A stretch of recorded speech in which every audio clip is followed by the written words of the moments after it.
ليس البر أن تولوا وجوهكم قبل المشرق والمغرب ولكن البر من آمن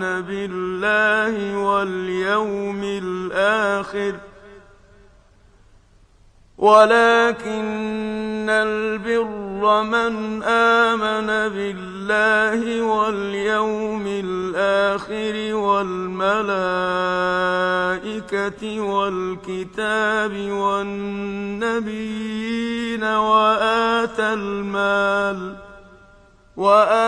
المال على حبه ذوي القربى واليتامى والمساكين وابن السبيل والسائلين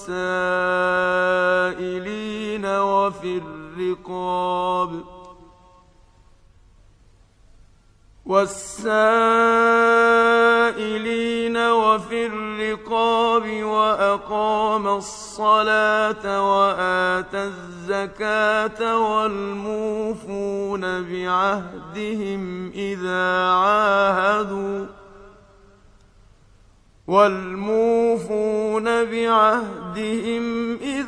عاهدوا والصابرين في البأساء والضراء وحين البأس أولئك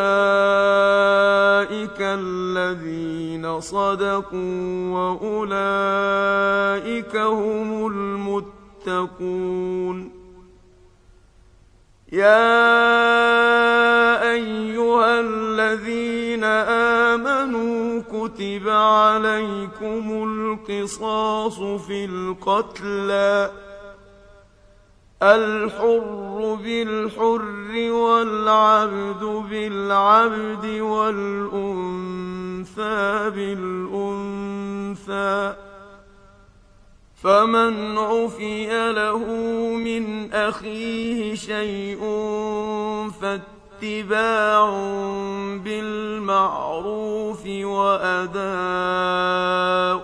إليه بإحسان ذلك تخفيف من ربكم ورحمة فمن اعتدى بعد ذلك فله عذاب أليم.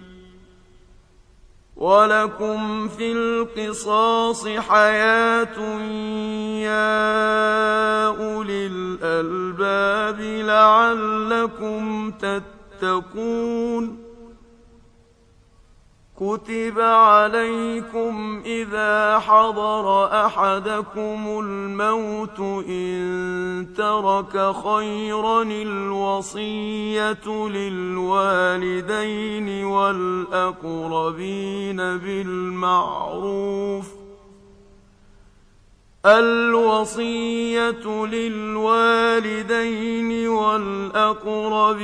بالمعروف حقا على المتقين.